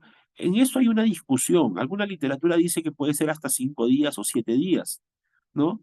Otros dicen que debe ser solamente 24 horas, ¿no? Porque hay varios aspectos que están involucrados. Por un lado, la capacidad que tenemos para conservar las proteínas en esa muestra, ¿no? Estas proteínas que van a actuar como anticuerpos en todo caso. Entonces, por un lado, tiene que estar bien conservado para que esas proteínas no se naturalicen o no pierdan su función. Y por otro lado, un pacientito que es politransfundido, que es transfundido de forma regular, la muestra que sacamos hoy de repente no tiene los mismos anticuerpos que la muestra que va a tener dentro de 4 o 5 días, ¿no? Porque es un proceso en el que se van desarrollando los anticuerpos post-exposición y si ha tenido una transfusión hace 10 días, luego otra hace 5 días, luego otra hoy, y usamos la misma muestra, probablemente los anticuerpos que tenga ahora el paciente no sean los mismos que haya en esa muestra. Entonces, hay una discusión al respecto, ¿no? Pero, por ejemplo, en el hospital donde yo trabajo se ha decidido de que las muestras no deben tener una antigüedad mayor a 3 días para ser usadas en el proceso. Eso por un lado. Por otro lado, esta muestra no debe estar hemolizada, ¿no? A no ser de que sea una hemólisis ya del paciente, es decir, una hemólisis que no ha sido producida in vitro, sino que ya el paciente tenía la sangre hemolizada, ¿no? Y por otro lado, esta muestra tiene que estar correctamente conservada, ¿no? Tiene que haber estado en refrigeración a 4 grados centígrados en promedio, entre 2 a 6 grados, ¿no? Otras literaturas dicen entre 2 a 8 grados, ¿no? Pero tratemos de nunca estar en los límites, ¿no? No conservarla a 2 grados ni a 8 grados, ¿no? Tratemos de conservarla entre 4 o 6 grados máximo, ¿no? Y si está en esas condiciones, esa muestra se puede usar. Si no estuviera en esas condiciones, si la muestra está deteriorada, ya es muy antigua, es una muestra hemolizada por manipulación in vitro, cualquiera de esas condiciones, entonces mejor tomemos una nueva muestra, ¿no? Esa nueva muestra nos va a asegurar que el estudio que vamos a hacer sea, digamos, un estudio más confiable y que nos va a dar mayor tranquilidad al momento de que liberemos ese componente sanguíneo. No se olviden que en el banco de sangre no emitimos solamente un resultado, ¿no? Como en el laboratorio, que sale un resultado de glucosa, que el médico va a ver y va a decir, bueno, esta glucosa no es coherente con la condición clínica de mi paciente, mejor hay que repetir la glucosa y vuelve a solicitar el examen, ¿no? O pide otros exámenes para poder interpretar varios resultados en conjunto para poder decidir. En este caso, cuando el banco de sangre libera un componente, nadie después de la liberación, no, nadie después de la liberación va a hacer un estudio posterior para ver si se le pone o no se le pone. Una vez que se libera en un proceso de solicitud transfusional, se libera la sangre, esa sangre se le va a poner al paciente y los efectos que cause esta sangre pueden ser positivos o en algunos casos negativos. Y esos efectos negativos son en gran proporción responsabilidad del banco de sangre que liberó ese componente. Entonces, hay que tener mucho cuidado con el material con el que se trabaja. La muestrita, una vez que se ha verificado que todos los criterios de calidad los cumple, es una muestra fresca, una muestra adecuada para el estudio, bien conservada, ¿no? Vamos a utilizarlo. ¿Qué vamos a hacer? Vamos a agregar 50 microlitros de esa dilución al 5% de glóbulos rojos y vamos a agregar, cuando es una prueba en tubo, ¿no? 100 microlitros o 2 gotas del plasma o del suero del paciente. ¿Cuál es mejor, usar el plasma del suero? Ahí también hay una discusión, ¿no? Si queremos verificar la presencia de complemento, mejor usemos el plasma, si no, mejor usemos el suero, entonces, pero la técnica en general habla de que se puede usar cualquiera de los dos.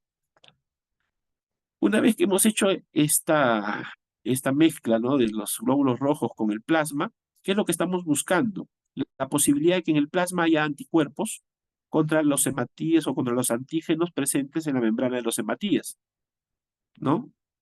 Y de modo que si esto ocurriera, si hubiese anticuerpos grandes de isotipo IgM, estos van a aglutinar rápidamente, ¿no? Entonces, esta mezcla la sometemos a una centrifugación de lectura. ¿Qué es una centrifugación de lectura? Es una centrifugación o una centrífuga especial, ¿no? Que ustedes ya conocen, inmunohematológica, que llega a altas velocidades en un corto tiempo. En menos de 5 segundos llegamos a la velocidad que queremos. Una vez que se centrifuga por 15 segundos, ¿no? Se extrae, se sacan los tubitos y se hace una lectura. ¿Debería haber aglutinado o no? Si hay aglutinado, quiere decir que los anticuerpos que están en este pacientito son isotipo M. Entonces hay que verificar el grupo sanguíneo del paciente y de la unidad. De todas maneras, volver a verificarlo. Porque si no, no habría explicación a no ser de que sea un anticuerpo autoinmune de isotipo M muy ávido, que así en fase salina ya esté generando aglutinación, ¿no?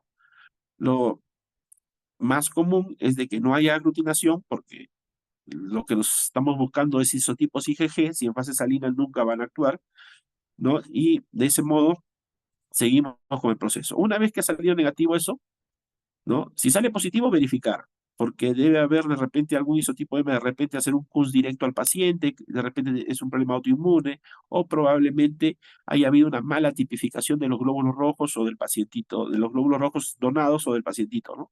Hay que verificarlo, pues. Y si sale negativo en esa fase salina, entramos a la siguiente fase, que es la fase térmica, ¿no? En donde agregamos la albúmina bovina. Agregamos albúmina bovina, también 2 gotitas, y lo llevamos a un baño María. En el baño María lo que se va a hacer es, ya con la densidad y con la potenciación que genera la albúmina bovina y la temperatura a la que es sometida, que el baño María está a 37 grados, esta reacción antígeno-anticuerpo se va a empezar a promover, ¿no? Esa reacción de los anticuerpos IgG, isotipo IgG, va a empezarse a promover. ¿Por qué estamos buscando isotipos IgG? Porque son los que se forman en halosensibilizaciones transfusionales y verticales. Entonces, se promueve este aglutinado a esta fase, hasta este momento estamos haciendo lo que se conoce como la fase de sensibilización, porque lo que estamos haciendo es promover que los anticuerpos se peguen a los hematíes. No que formen aglutinados aún, pero sí que ya sensibilización, ¿no? Es decir, que los anticuerpos se peguen a los hematíes, ¿de acuerdo?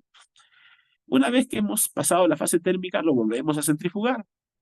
Y lo centrifugamos y volvemos a leer. ¿Cuánto tiempo? 15 segundos, porque es una centrifugación de lectura. Y observamos que haya o no haya presencia de aglutinado. Si hay aglutinado, sospechamos de que es anticuerpos RH, ¿no? Anti-RH. Que pueden ser IgG, pero por la masividad de anticuerpos y por la condición de los mismos, a veces producen aglutinados ya en fase térmica. ¿De acuerdo? Y si no hay aglutinados, puede ser de que sean otro tipo de anticuerpos. Entonces hay que seguir con el proceso. Una vez que seguimos con el proceso, hay que tratar de eliminar todo rastro de proteínas o sustancias que pueden interferir o que pueden neutralizar la actividad del suero de Kunz que vamos a agregar posteriormente. Entonces, para eliminar eso, lo que hacemos es un lavado de los glóbulos rojos. No se hace un lavado, en realidad son 3 lavados ¿no? de los glóbulos rojos. Algunas literaturas incluso hablan de 5 lavados de glóbulos rojos. Lo importante es lavar bien los glóbulos rojos. A una pequeña cantidad de matíes que tiene el tubo, se le agrega más o menos 1 centímetro de solución salina, se resuspende los glóbulos rojos en ese centímetro de solución salina y luego completamos todo el tubo con solución salina, ¿no? Que en los tubos que utilizamos deben ser aproximadamente entre 3 a 5 centímetros cúbicos de solución salina. Hemos completado con ese volumen de solución salina y lo centrifugamos. Ya no lo centrifugamos por 15 segundos, porque en el lavado lo vamos a centrifugar por 3 a 5 minutos, ¿no? Una vez centrifugados de 3 a 5 minutos, lo que vamos a tener es un botón, un pellet celular, y el sobrenadante va a ser en la solución salina. Seguramente con algún color porque va a tener allí los residuos de albúmina, algunas células que se pueden haber roto, ¿no? Entonces hacemos una decantación firme. Botamos todo el sobrenadante y volvemos a repetir el proceso. Agregamos aproximadamente 1 centímetro de solución salina, resuspendemos el sedimento, completamos con solución salina el tubo y lo volvemos a centrifugar para repetir el proceso. Después de la centrifugación por 3 a 5 minutos, decantamos nuevamente y así. Ese proceso lo repetimos 3 veces a 5 veces.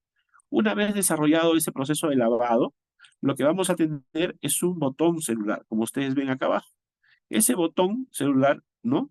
Ya libre de la solución salina, ¿no? Ese es un pellet, un sedimento libre de solución salina, y libre de todas las sustancias que puedan interferir en la fase de Kunz, neutralizar al reactivo de Kunz, a ese sedimento se le agrega el suero de Kunz, ¿no? El suero de Kunz es una antiglobulina humana. Ayer ya conversamos un poco del suero de Kunz, explicamos que es un anticuerpo que reconoce la fracción FC, o la reacción constante de las IgGs, y que de ese modo se pega a las inmunoglobulinas G, amplificando el tamaño de la reacción antígeno-anticuerpo para hacer que una reacción subaglutinante, es decir, una reacción en donde había reacción antígeno-anticuerpo pero no había aglutinado, por eso se llama reacción subaglutinante, se convierte en una reacción aglutinante, ¿no? Gracias a la amplificación que logramos con, con el suero Kunz, ¿no? La antiinmunoglobulina humana, ¿no?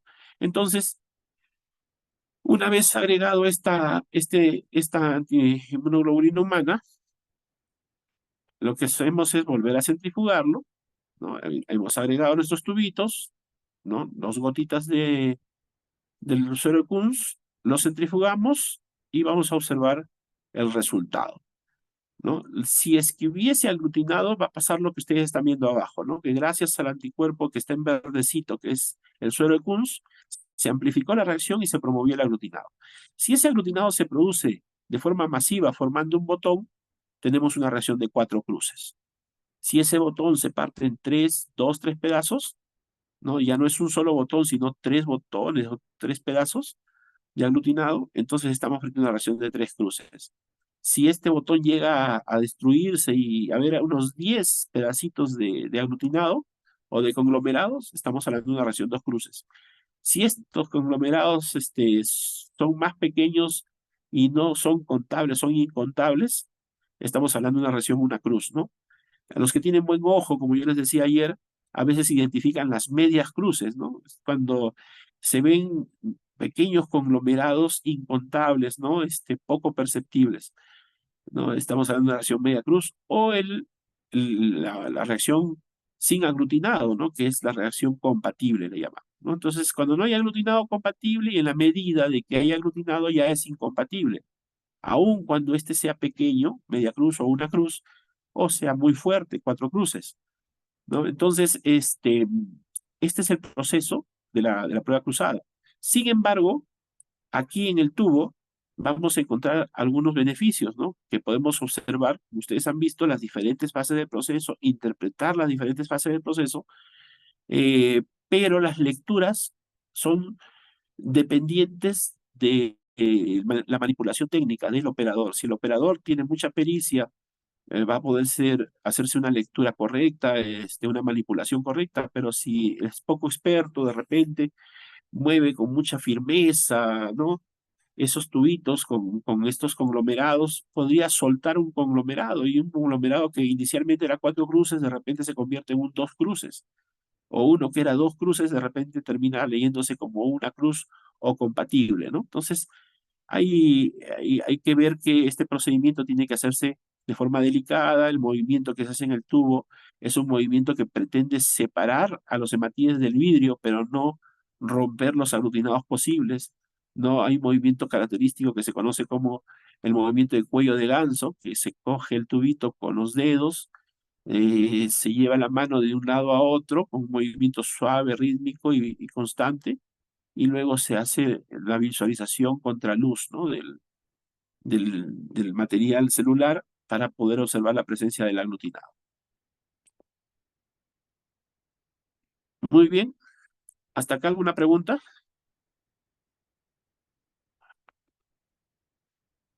Muy bien. Yo les decía también que en todo este proceso de trabajo es importante tener los fundamentos técnicos y los fundamentos científicos o inmunológicos de los procedimientos que hacemos.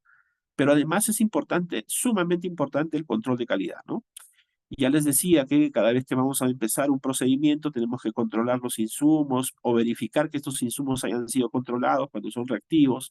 Tenemos que hacer una inspección visual de las características físicas de la sangrecita, del componente sanguíneo en general, o también de los reactivos o de los insumos que vamos a usar para evitar tener algún problema en el proceso y que este deterioro que puede haber en los hematíes o en los insumos, ¿no? En la solución salina o los reactivos, los antisueros, puede afectar los resultados y no nos permita liberar un componente sanguíneo con total confianza o tranquilidad, ¿no?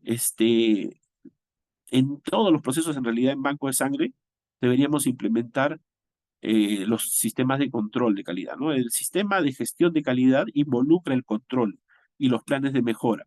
Entonces, el sistema de control que solamente es aquella verificación del cumplimiento de ciertos requisitos, debe ser una condición que siempre esté presente. Pero no solamente en los insumos, en los reactivos, sino en todos los elementos involucrados en nuestros procesos. Entonces, ¿qué cosa usamos como equipos en un banco de sangre de tipo 1? Usamos como equipo una centrífuga, usamos como equipo un baño María, usamos como un material o equipo, si se quiere, pero es un material a las pipetas, las punteras, los tubos, ¿de acuerdo? Usamos como insumo solución salina, antisueros, todos ellos deben ser controlados. Entonces debe haber un registro de control para cada uno de estos elementos.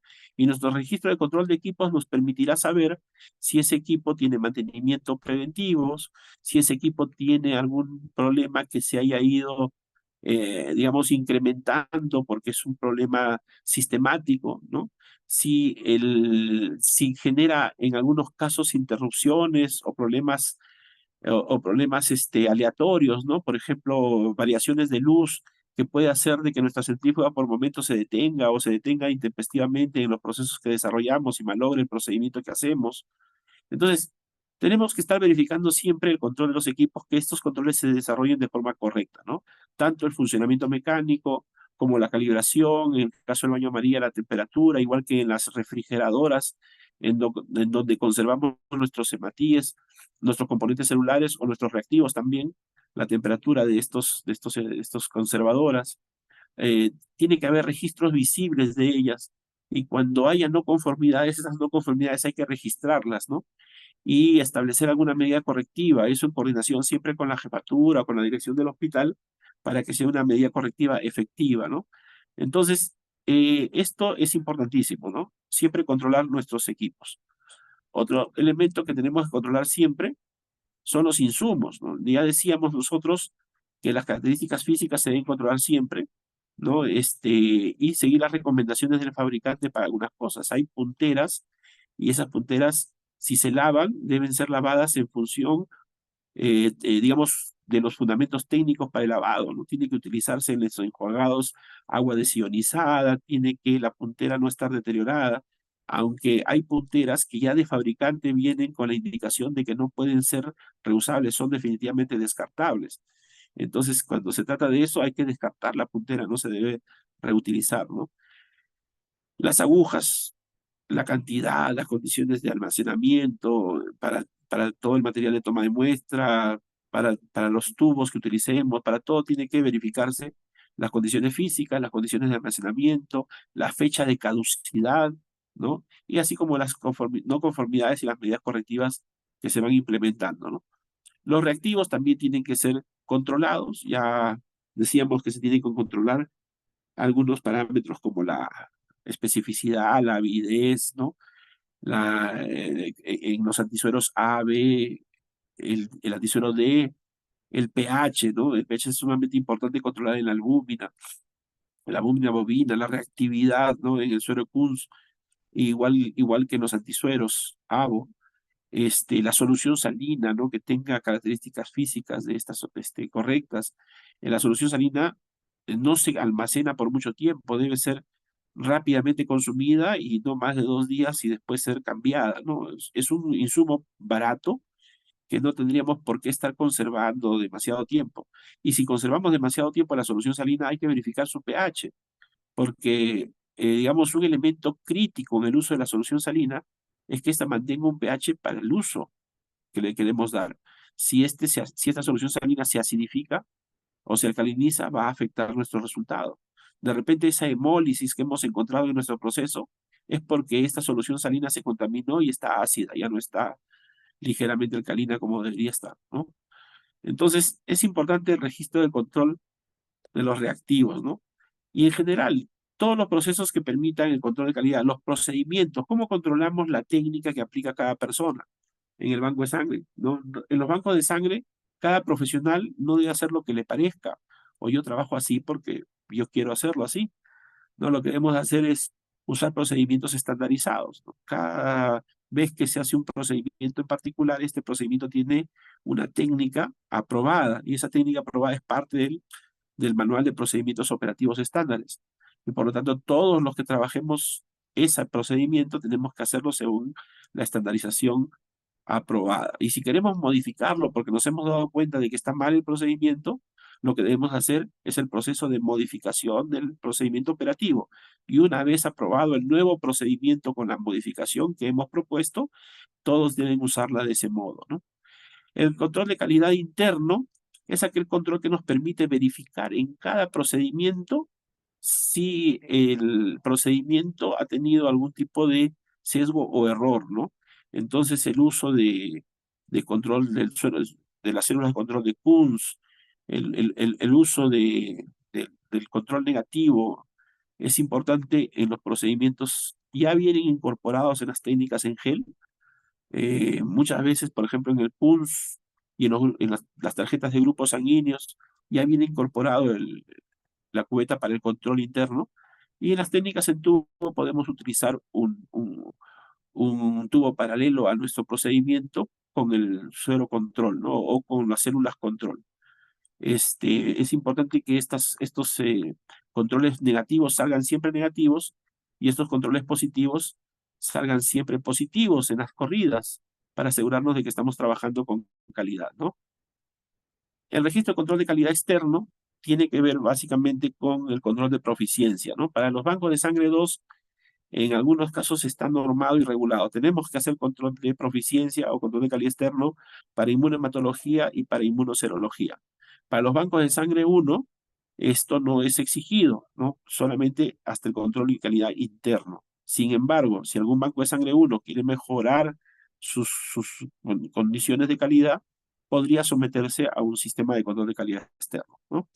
Bueno, de eso ha tratado nuestro curso de compatibilidad y pruebas inmunohematológicas en bancos de sangre 1.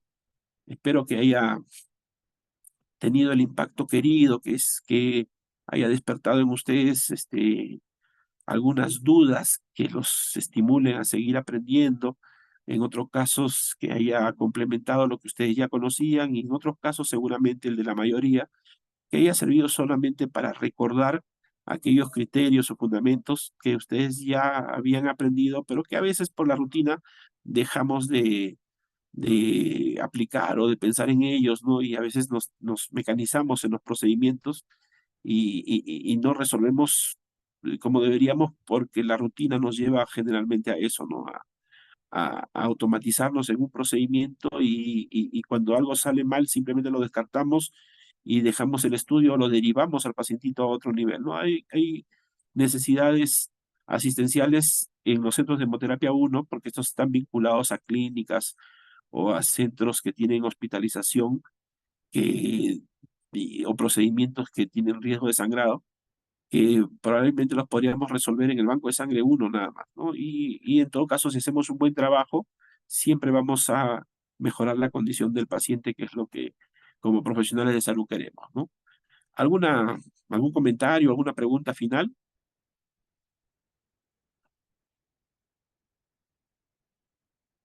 Acá veo en el chat una pregunta, ¿no? Nos preguntan si el receptor es A negativo y el donante O negativo, ¿puede haber reacción inmunitaria? Ya, a ver, un receptor es A negativo, entonces estamos hablando de dos sistemas de grupos sanguíneos diferentes. Por un lado estamos hablando del sistema ABO, en el sistema ABO es A, y en el sistema RHD, ¿no? En realidad el sistema RH es más grande, no solamente es el D, ¿no? Pero lo que estudiamos generalmente es, en los bancos de sangre 1 es solamente el D.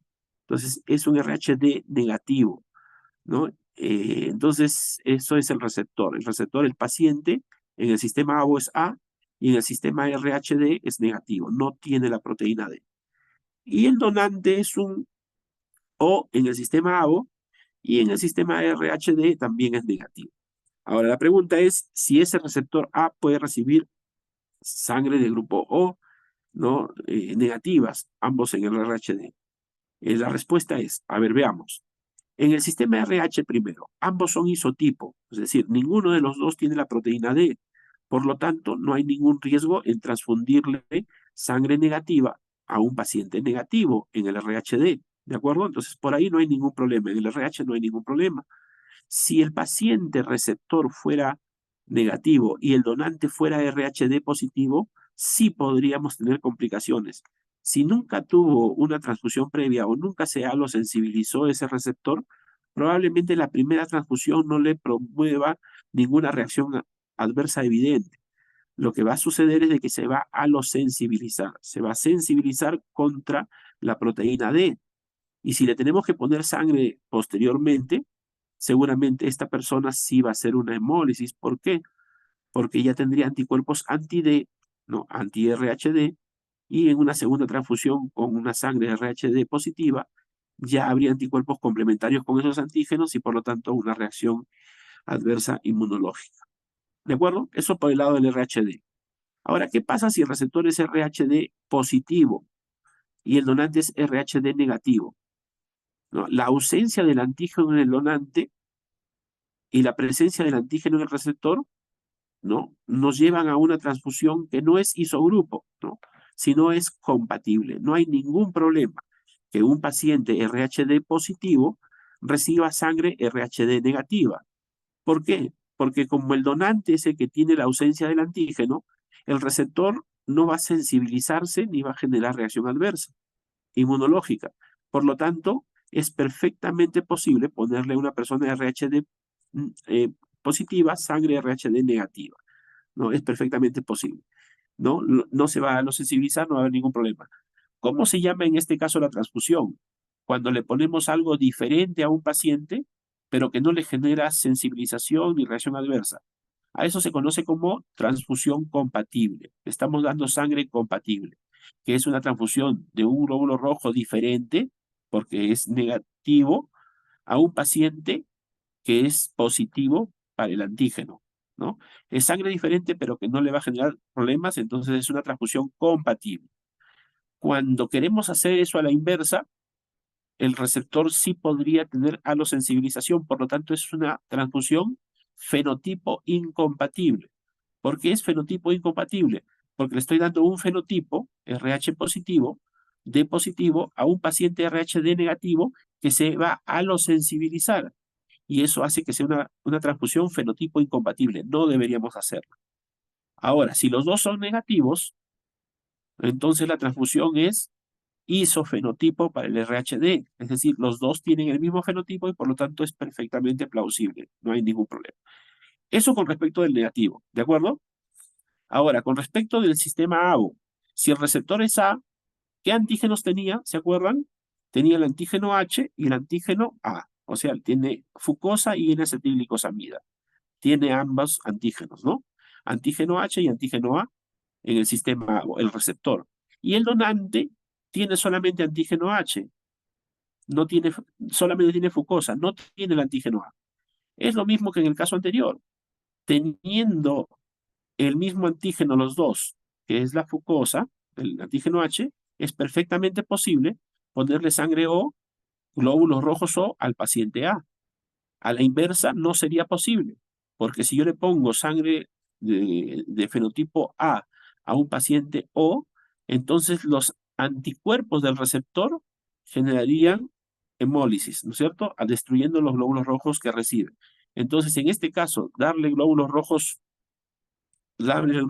O a un paciente A se convierte en una transfusión compatible, perfectamente viable, compatible, porque no lo vamos a sensibilizar y no va a haber reacción adversa.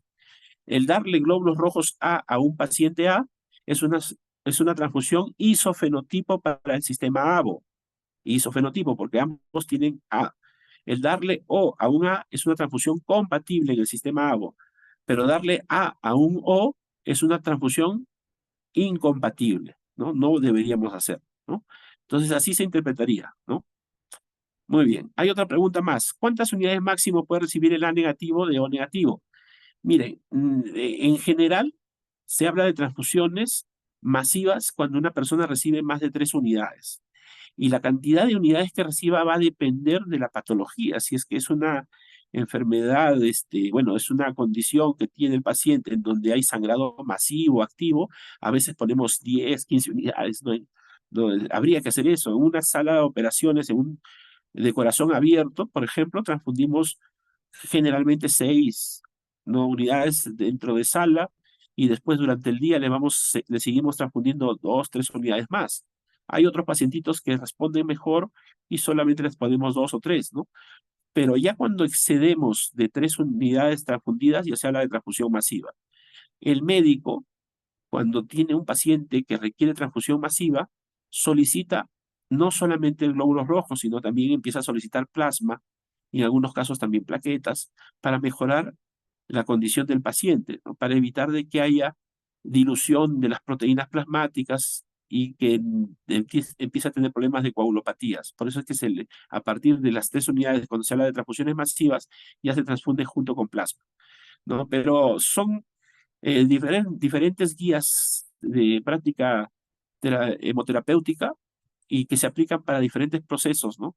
Lo importante es que cada vez que nosotros liberemos una unidad, entendamos que nuestro trabajo es un soporte importante para evitar complicaciones en el paciente, alosensibilizaciones o reacciones adversas, ¿no? Se le puede dar, no hay un límite, en realidad el límite lo genera la propia condición del paciente, ¿no?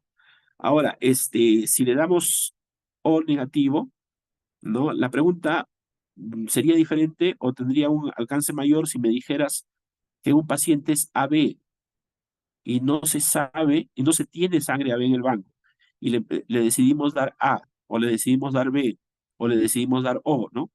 En estos casos, lo que se decide es entregarle al pacientito aquella sangrecita, ¿no? Si no tenemos el AB, aquella sangrecita que tenemos en mayor stock. Porque si le empezamos a dar A, la idea es que todas las transfusiones que reciba en este proceso patológico sean A, ¿no? No darle una vez A, una vez B, una vez O, no se recomienda hacer eso, sino darle el mismo fenotipo a ese pacientito. Entonces, si es un AB y no tenemos sangre AB y hemos decidido darle A, le daremos A. Si hemos decidido darle B, le vamos a dar B, ¿no? Entonces, esos son los criterios. Ahora, la cantidad de unidades, pues, la determina la condición particular de cada paciente y las decisiones que toma su médico tratante con respecto a eso. Nosotros podemos asesorar sobre algunas condiciones terapéuticas con respecto de la sangre y sus componentes, pero el responsable de las indicaciones es siempre su médico tratante, ¿no? ¿Alguna otra pregunta? Abajo, a ver, creo que hay una pregunta más. Buenas noches, disculpe, ¿me podría pasar el POE de células contra... Ah, ya, sí, sí, lo podemos coordinar. Los procedimientos operativos estandarizados son públicos, están en diferentes guías, ¿no? En la internet, y nosotros también tenemos uno aprobado para nuestro hospital, ¿no? Listo, entonces, ¿hay algún otro comentario, pregunta, alguna otra duda que quisieran resolver?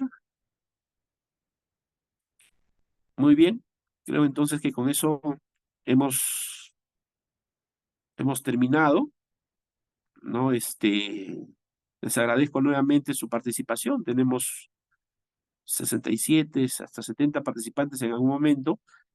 Eso es muy bueno para nosotros porque eso habla del compromiso que ustedes tienen con el aprendizaje continuo y nosotros como sociedad eso nos lleva a- al objetivo que queremos, ¿no? Que es socializar información importante sobre los temas relacionados a la hemoterapia y al banco de sangre. Muy bien, a ver, hay unas preguntas adicionales acerca del certificado. Ya, los certificados los trabajan, eso no es conmigo, eso es con la licenciada Diana o con la licenciada Lady Valencia, ¿no? Diana Herrera, Lady Valencia. Ustedes tienen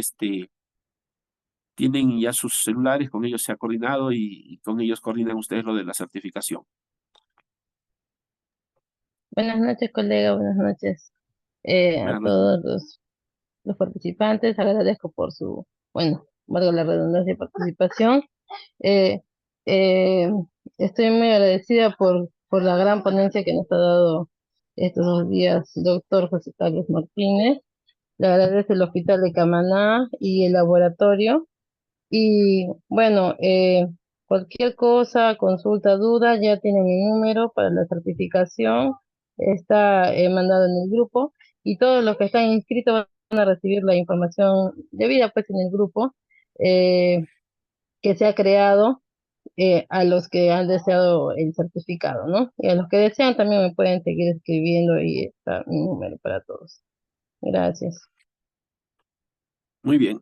Hay algunas otras preguntas, los podemos ir resolviendo de repente ya en comunicación directa con el correo de la sociedad de hemoterapia y eso es bueno, ¿no? Porque mientras más dudas hay más motivación para seguir aprendiendo. Entonces, qué bueno. El correo de la sociedad ustedes lo tienen, está en el volante. Y con esto y con las palabras de Lady daremos por finalizada la presentación de hoy. Muy buenas noches con todos. Un abrazo desde la ciudad de Arequipa. Veo que hay gente de diferentes lugares del país. Así que un fuerte abrazo y ya nos volveremos a ver en una próxima presentación. Buenas noches. Buenas noches con todos. Gracias por su participación.